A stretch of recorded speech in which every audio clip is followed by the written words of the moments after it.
Part 37, who the fuck did I marry? So at this point in time, I have filed for divorce. I paid for the filing fee. I'm representing myself pro se, and it should be an uncontested divorce. During this time, Legion had driven to Philly, lied to his family, and said I had cheated on him, that he caught me, and that the guy I cheated on him with was a law enforcement officer who used his gun to threaten him to get out the house. None of that was true. At some point while he was in Philly, he ran out of options in terms of where he could stay. Family members did not want him to stay with them. Apparently, a lot of bridges were burned, according to the female cousin I had talked to on the phone. So he left Philly and went to Augusta. Yes, what you were hearing is correct. He drove from Georgia to Philly, stayed in Philly for about 3, 4 days, left Philly, drove back to Georgia, went to Augusta.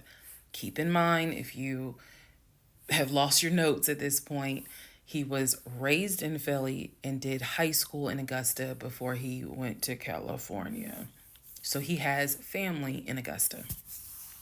So at this point, he's on his way to Augusta to stay with a new set of people.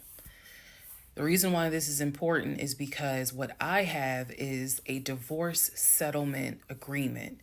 That divorce settlement agreement has to be signed by the two of us, where we are basically telling the court, look, this is what he's keeping, this is what I'm keeping. I need his signature. Let me repeat that. I need his signature because I wanted a very quick and painless divorce, as much as it could be. So by this time, this is now around June 25th.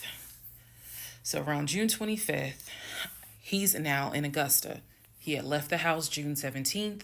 So between June 17th and June 24th is the trip to Philly, then leaving Philly, coming to Augusta.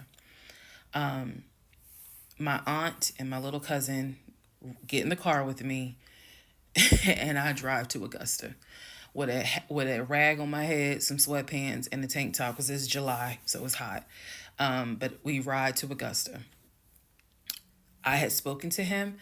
I had said, I just need you to sign this piece of paper, and he was like, I'll get to it when I get to it. No, no, no. We're going to get to it as quickly as possible. So if that means I got to drive to Augusta tomorrow morning at 7 o'clock, I'm going to do that because I need that signature. I ain't tell him this. This was my attitude.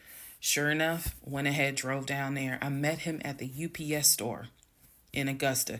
It's in the same Kroger shopping center. They had a notary there because I needed the papers to be notarized. So he pulls up. It's only been a week since I last saw him. It has been months since my aunt saw him. Okay? She had no idea of the condition that he was in. Again, I'm telling y'all, when I met him, when he met my family, he was like a size 3X. In just a short span of time for a week, he easily could have been in an extra large, maybe even a large, but was wearing 3X clothes. So he has told me this whole time, he didn't know I had spoken to his family. Okay, probably need to put that in there. He did not know I had spoken to his cousin.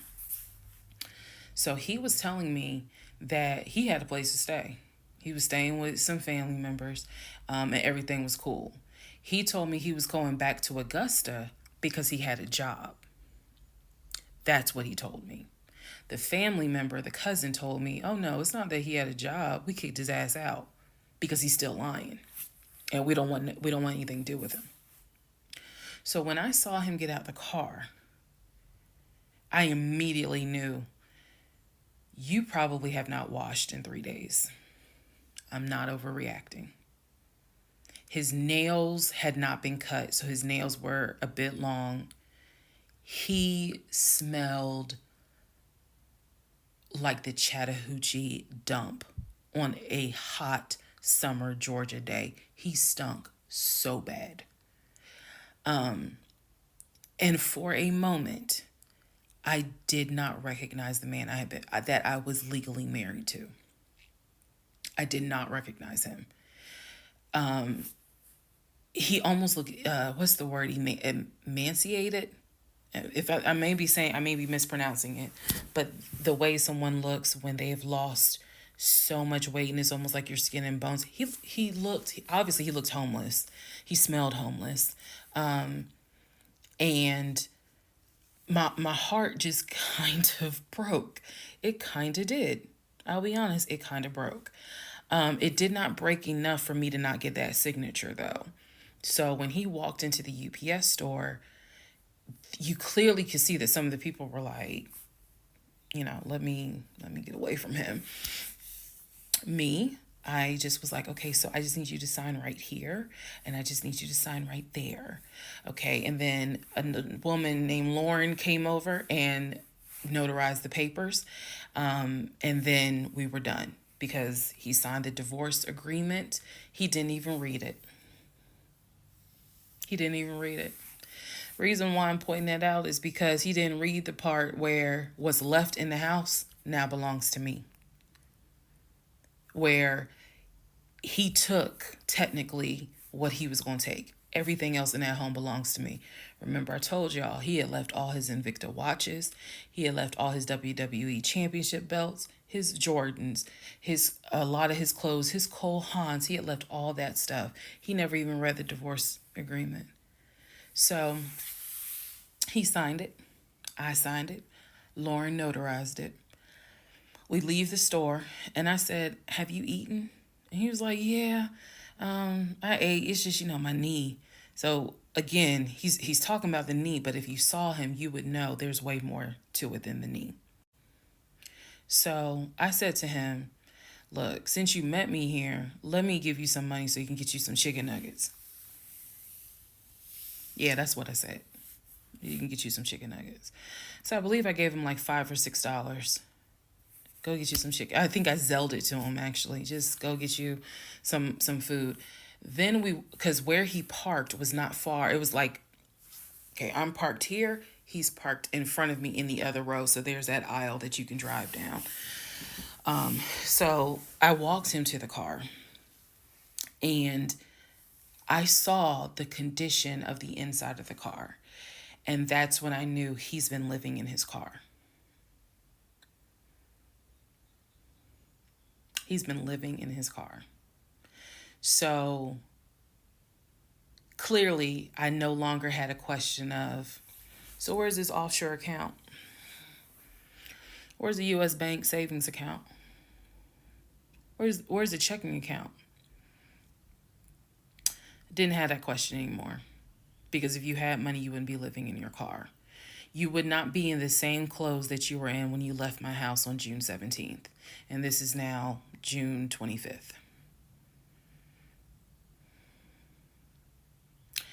So he was like, I'm going to be all right. I'm about to start a new job. I'm going to be cool. I got a family member I can stay with. Everything's going to be okay. All right. I said, I will let you know when the divorce is granted. I said, I will send you a copy of the divorce decree. And he was like, okay. He said, well, how long you think that's going to take? I said, I'm not sure. I thought I had to wait 30 days before I could file the divorce agreement settlement form. And then the judge would grant it in 30 days. So basically, this is like June 25th. I'm looking at the end of August that it would take for the divorce to be granted, assuming there were no hiccups, assuming he didn't decide he was going to pull a fast one. So I told him, I was like, I'm going to file this, and then once we get the divorce decree, I'll send you a copy. He said, okay. He got in his car. I got in my car. I drove all the way back home, and he went to wherever he went. Next part is the next series of lies that I was faced with.